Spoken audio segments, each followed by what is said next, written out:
Hello दोस्तों, मेरा नाम है साहिल खन्ना और आज की न्यूज शुरू करते हैं। सबसे पहली और सबसे बड़ी न्यूज है, डोनाल्ड ट्रंप और उनकी वाइफ को कोरोना वायरस निकला है और मुझे ऐसा लगता है उसकी वजह से ग्लोबल मार्केट पे बहुत बड़ा इफेक्ट पड़ेगा। नेगेटिव इफेक्ट ही पड़ेगा, पॉजिटिव नहीं पड़ेगा, तो डाउनफॉल आ सकता है। बाकी पता लगेगा एक दो दिनों के अंदर कि क्या रिजल्ट आता है, क्योंकि लोगों का ट्रस्ट चला जाएगा कि भाई इनको वायरस हो सकता है तो भाई किसी को भी वायरस हो सकता है। और वायरस की वजह से इकोनॉमियों का कितना बुरा हाल हुआ है सबको पता है। और अगर मैं इंडिया के अंदर रिलायंस की बात करके चलूं, उनको तो कोई फर्क नहीं पड़ा है, वो तो बस ग्रो की है और फंडिंग रेस करते जा रहे हैं। अभी रिलायंस रिटेल के अंदर मुबादला 1.4% स्टेक एक्वायर कर सकता है, ऐसी खबरें सुनने में आ रही है। इससे पहले जियो की रेल बनी थी, बस उसने फंडिंग रेस करता चला गया था। अब ये रिलायंस रिटेल के साथ में इसी टाइप का कुछ सीन हो रहा है। और साथ में जो उनके इन्वेस्टर सिल्वर लेक है, उन्होंने 1875 करोड़ रुपीस और इन्वेस्ट किए हैं, पहले से कर रखे थे और इन्वेस्ट किए हैं। अगली खबर अच्छी खबर है मेरे हिसाब से। अमेज़न का एक आंकड़ा निकल के आया है जहां पे पिछले 6 महीने के अंदर उनके 19,816 एम्प्लॉइज को वायरस निकला है। और अगर ये पूरी एवरेज मानी जाए कंट्री की तो उससे बहुत ज्यादा कम है। तो इससे ये पता लगता है कि अगर ढंग से प्रिकॉशंस रखे जाए तो ये वायरस उतना ज्यादा नहीं फैलेगा।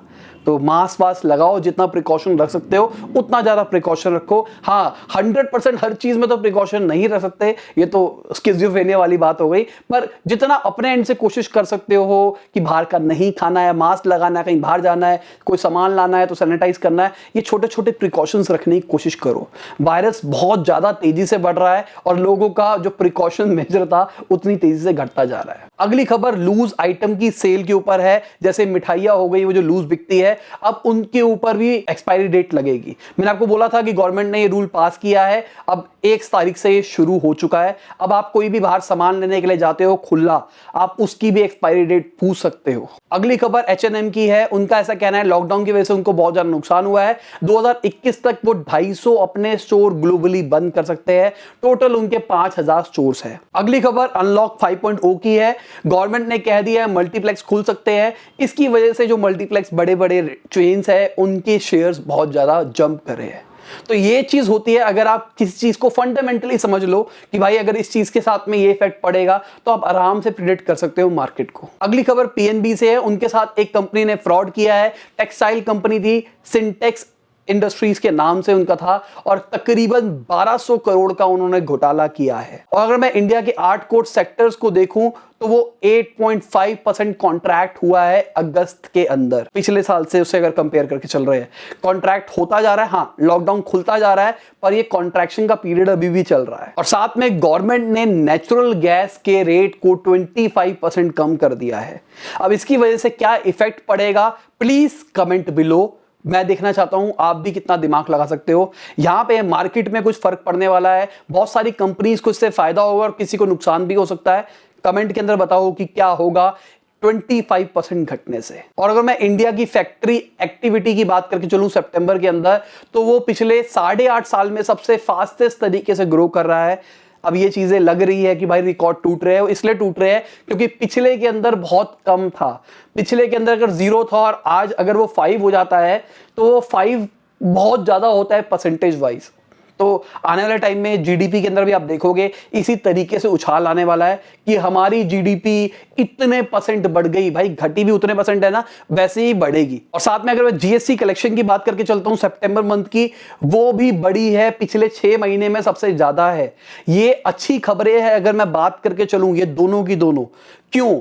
क्योंकि इससे पता लग रहा है कि हम पॉजिटिव ग्रोथ की तरफ जा रहे हैं। मार्केट खुल रही है, प्रोडक्शन हो रही है, मार्केट में प्रोडक्ट सेल हो रहा है, इस चक्कर में जीएसटी ज्यादा जा रहा है। और अगर मैं इंडिया के फिस्कल डेफिसिट की बात करके चलता हूं तो अगस्त तक 109% एग्जॉस्ट हो चुका है। अगली खबर एलॉन मस्क की है। उनका कहना है अगले साल टेस्ला इंडिया के अंदर आ सकती है, 2021 के अंदर।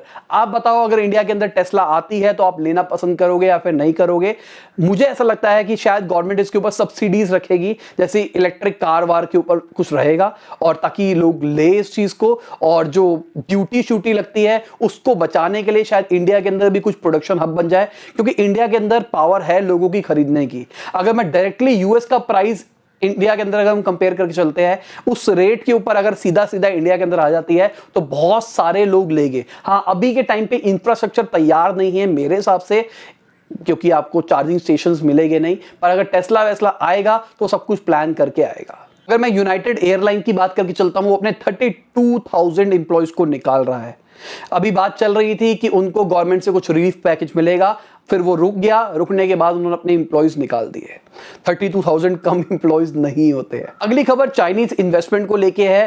कुछ टाइम पहले मैंने आपको न्यूज के अंदर बताया था कि गवर्नमेंट ने एक रूल निकाला है, जितने भी हमारे बॉर्डर नेशंस है वहां से हमारे देश के अंदर जो इन्वेस्टमेंट आती है, गवर्नमेंट उसको मॉनिटर करेगी, देखेगी कि भाई वो आनी चाहिए या फिर नहीं आनी चाहिए। बहुत सारे लोग चाइनीज इन्वेस्टमेंट वाली जो कंपनीज है उसके अगेंस्ट जा रहे हैं, पर फिर भी वो चाइनीज इन्वेस्टमेंट वाली कंपनीज को यूज कर रहे हैं, चाहते या ना चाहते हुए।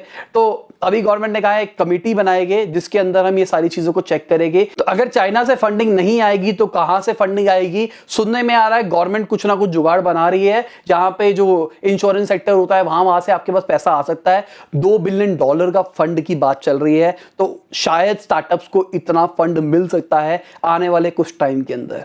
सिर्फ इंडिया से, बाहर की बात नहीं कर रहा, डोमेस्टिक इन्वेस्टमेंट मिलनी शुरू हो सकती है। अगर इंश्योरेंस सेक्टर की बात करके चल रहे हैं तो जो क्लेम्स आए हैं वो रिकॉर्ड तोड़ आए हैं, 4800 करोड़ के आसपास के आए हैं, और उसमें से तकरीबन 50% अभी कर दिए हैं, बाकी और करेंगे आने वाले टाइम के अंदर।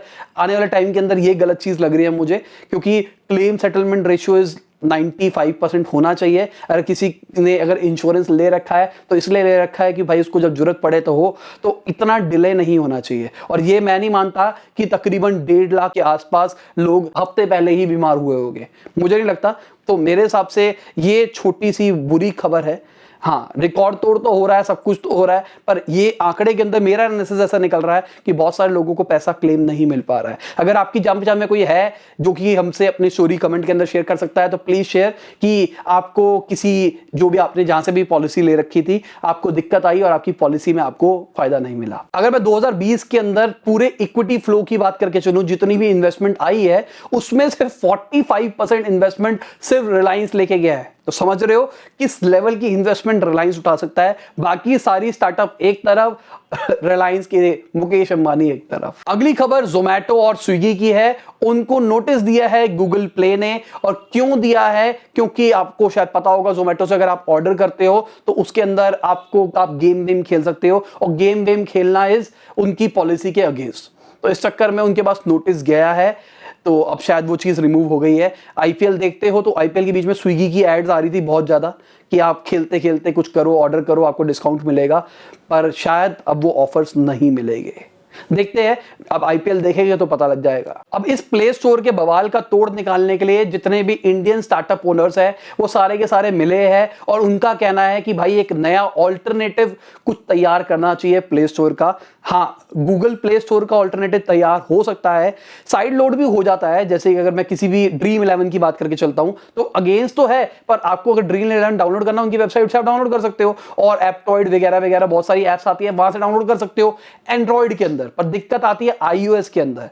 एंड्रॉइड तो ओपन सोर्स है, वहां पे तो आप साइड लोड करके सब कुछ चला लो, पर आईओएस के अंदर क्या होगा, यहां पे सवाल आता है। और इस सवाल का आंसर हमारी गवर्नमेंट ने दिया है, और वो गवर्नमेंट क्या कह रही है कि गवर्नमेंट खुद ही ऑल्टरनेटिव ऐप स्टोर का कुछ सोच रही है। वो कह रही है हम तब उसके ऊपर इंप्लीमेंट करेंगे जब हमको बहुत सारे लोगों से पुश आएगा। बिल्कुल आएगा, हर बंदा, हर स्टार्टअप ओनर चाहता है 30% क्यों दूं मैं किसी को, पहली बात मैं क्यों दूं। अब एप्पल भी 30% टैक्स ले रहा है, गूगल को जो एक बार बाईपास कर सकते हैं। अब गवर्नमेंट ऑफ इंडिया कहेगी अगर आईओएस इंडिया के अंदर चलाना है तो भाई हमारा ऐप स्टोर भी साइड लोड करवा के दो, अपना मजा आ जाएगा। मैं मतलब बहुत खुश हुआ ये न्यूज़ देख के, क्योंकि मैं भी बहुत सारा परेशान था। मैंने कहा यार पूरा बिजनेस मॉडल में दिक्कत आ सकती है 30% के ऊपर, क्योंकि मैं चाह रहा था ऐप ओनली ही सिस्टम रखना, वेब के ऊपर मैं ज़्यादा चीज़ें नहीं चाह रहा था। एक ऑल्टरनेटिव तो यही रहता है कि अगर आपको मेरे से कुछ खरीदना है तो आप वेब से खरीद लो, ऐप के अंदर वो चीज़ें दिखाई दे जाएगी। पर मैं नहीं चाह रहा था, मैं चाह रहा था सीमलेस एक्सपीरियंस हो। इसके चक्कर में पूरा बिजनेस मॉडल बवाल हो सकता था। मैं तो बहुत खुश हुआ इस चीज से। अगली खबर एड्यूरेका की है। एड्यूरेका के अंदर डेटा ब्रीच हुआ है, उनके बहुत सारे कस्टमर्स का डेटा निकला है। उनके स्पोक्सपर्सन ने भी बोला है डेटा निकला है, कोई कॉन्फिडेंशियल सेंसिटिव डेटा नहीं निकला है, पर डेटा निकला है।